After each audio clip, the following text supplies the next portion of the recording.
Uma professora pode avaliar melhor os resultados numéricos finais de sua turma se aliar ao cálculo da média uma medida de dispersão, como o desvio padrão, por exemplo.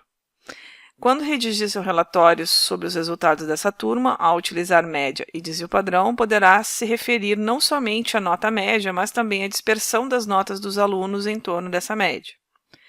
Nesse contexto, considere que as notas finais da turma do primeiro ano do ensino fundamental de uma escola rural foram as seguintes: 50, 60, 65, 70, 45, 40. Com base nos dados apresentados, determine. Então, querendo saber o rol, a média e o desvio padrão. O rol, o que é o rol de notas? É colocar as notas em ordem, tá? Então, vou botar aqui uma ordem crescente. Então, primeiro o 40, depois o 45. Veja que a gente só separa por vírgula, tá? Não tem nenhum sinal de mais, de menos, nada aqui. O rol é só ordenar os dados. 40, 45, depois 50, 60. Então, a gente já colocou 40, 45, 50, 60. Agora os 65, só estou colocando em ordem, só isso. 65, 70, 80, 80. Então, 70, 80, 80. Esse aqui é o rol de notas. São os dados. Aqui eles estavam desordenados, agora em ordem eles formam um rol. Nota média. Bom, média, se não falar que é uma média ponderada, se não der peso, se não falar que é uma média geométrica, então é uma média aritmética, ou seja, soma todos os valores e divide pela quantidade de valores. Então, a gente vai somar o 40, mais o 45, mais o 50, mais o 60, mais o 65, mais o 70, mais o 80, mais o 80, e vai dividir pela quantidade de valores. Eu tenho 1, 2, 3, 4, 5, 6, 7, 8. Então, são 8 valores. Essa média aqui vai dar 490 dividido por 8, 61,25. É a nota média. Então, essa aqui é a nota média dos alunos. Respondemos, então, a letra B. O rol, a letra A, também já foi respondido. A letra C, que pede o desvio padrão, a gente calcula como? Como lá é uma população, porque são as notas da turma, ou seja, todas as notas da turma, então o desvio padrão é igual à raiz quadrada do somatório de cada um dos elementos, que a gente chama de xi, ou seja, cada um desses elementos aqui, menos a média, dividido, como é população, é dividido por todos os elementos, n. Se fosse a amostra, era n menos 1. Então, como é que a gente faz essa conta?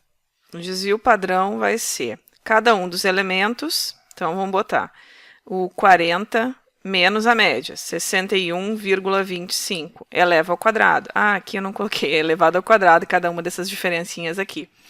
Mais o 45 menos o 61,25, eleva ao quadrado. Mais o 50 menos o 61,25, eleva ao quadrado. Mais o 60 menos o 61,25, eleva ao quadrado. Mais o 65 menos o 61,25, eleva ao quadrado. Mais o 70 menos o 61,25 eleva ao quadrado, mais o 80 menos 61,25 eleva ao quadrado, e o último 80 menos 61,25 eleva ao quadrado. Então, esse aqui é o somatório de cada xi menos a média, ou seja, cada dado menos a média elevado ao quadrado. Isso aqui a gente vai dividir pela quantidade de elementos, que são 8.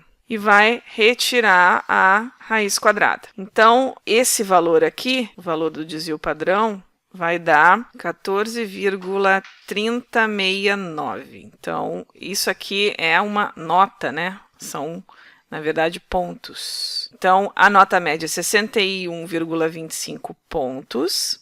O desvio padrão tem a mesma unidade de medida, então são 14,3069 pontos, ou 14,3 aproximadamente pontos. O que é o coeficiente de variação?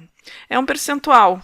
Quando a gente compara, coeficiente de variação percentual, quando a gente compara o desvio padrão, 14,3069, dividido a razão dele com relação à média, que é o termo de comparação do desvio padrão, a gente vai obter aqui 23,36 Na verdade, quando vocês fazem essa continha aqui, vai dar um decimal aqui, decimal que é 0,2336. Aí multiplica por 100 e vai dar 23,36%. Então, a variação dos dados em torno da média, que é 61,25, ela é em torno de 23,36%. O desvio padrão, ou seja, em termos absolutos de pontos, é em torno de 14,3 pontos. Então, o desvio padrão te dá a dispersão na mesma unidade de medida que estão os elementos do conjunto, que nesse caso são pontos, notas, né? E o coeficiente de variação te dá o percentual dessa dispersão.